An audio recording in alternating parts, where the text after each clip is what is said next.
और खींवसर में उपचुनाव को लेकर मतों की गणना चालू है। आइए चलते हैं सीधे खींवसर, वहां से हमारे संवाददाता महेंद्र बिश्नोई से जुड़ते हैं और वहां की जानकारी लेते हैं। महेंद्र, सबसे पहले तो ये बताएं, क्योंकि महेंद्र जिस तरीके से वहां पर मतगणना शुरू हो चुकी है और 8:15 बज चुके हैं, आपको क्या लगता है, क्या कुछ परिणाम कुछ देखने को मिले हैं और इसके बारे में साझा करें जानकारी।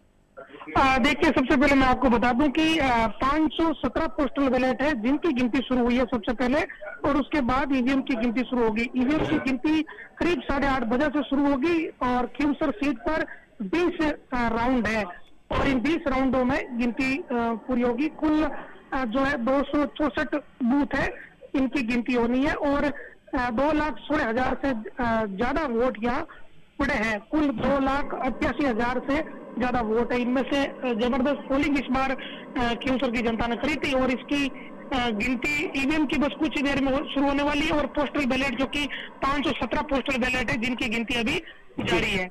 जी महेंद्र, जिस तरीके से ये जो सीट है काफ़ी हॉट ये भी मानी जा रही है, क्योंकि हनुमान बेनीवाल की पत्नी यहाँ से कनिका बेनीवाल चुनाव मैदान में है, तो वहीं रेवंत राम डांगा से सीधा मुकाबला है, कड़ा मुकाबला देखने को मिल रहा है। तो वहीं कांग्रेस भी चुनावी मैदान में थी, तो ऐसे में क्या लगता है आपको, क्या कुछ परिणाम देखने को मिल सकते हैं? देखिए, खींवसर की सीट पर बीजेपी से रेवंत राम डांगा दूसरी बार चुनाव लड़ रहे हैं और आरएलपी से कनिका बेनीवाल पहली बार चुनाव लड़ रही है, जो सांसद हनुमान बेनीवाल की पत्नी है। तो यहाँ पिछली बार का जो विधानसभा चुनाव है वहाँ 2059 वोटों की जीत आरएलपी की हुई थी हनुमान बेनीवाल की, और बड़ा कम अंतर रहा था। तो ठीक वैसा ही ये बाई इलेक्शन लग रहा है उपचुनाव। इस बार भी बड़ा टफ मुकाबला है। तीसरे प्रत्याशी के रूप में कांग्रेस है, डॉक्टर रतन चौधरी भी है। इस पर भी बहुत कुछ निर्भर करेगा कि कांग्रेस कितने वोट लेके चली जाती है, लेकिन मुख्य मुकाबला बीजेपी और आरएलपी के बीच में है।